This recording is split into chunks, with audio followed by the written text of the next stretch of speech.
अस्सलाम वालेकुम। मैं आपको जन्नत टिप्स में खुशामदीद कहती हूँ, जहाँ आपको मिलेंगे घरेलू टोटके जो आपको खूबसूरत ही नहीं सेहतमंद बनाने में भी मदद करेंगे। तो देर मत कीजिए, अभी हमारे चैनल को सब्सक्राइब कीजिए और रोज़ाना न्यू अपडेट्स हासिल कीजिए। शुक्रिया। इंशाल्लाह हमारी हर नई वीडियो आपके लिए बहुत मुफीद साबित होगी।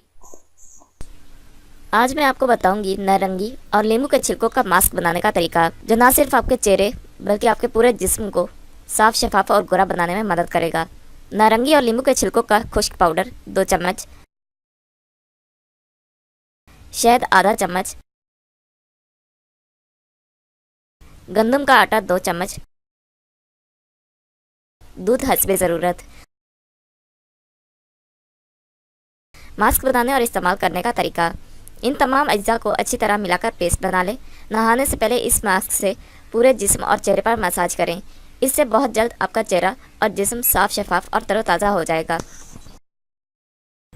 अगर आपको ये वीडियो अच्छी लगे तो हमारे चैनल को लाइक और शेयर ज़रूर करें और बेल के आइकॉन पर ज़रूर क्लिक करें, ताकि हमारी हर नई आने वाली वीडियो आपको फौरी मिल सके। और साथ ही साथ हमें अपनी कीमती आरा और फीडबैक ज़रूर दें, ताकि हम अपनी हर आने वाली नई वीडियो आपके लिए और बेहतर बना सकें। शुक्रिया।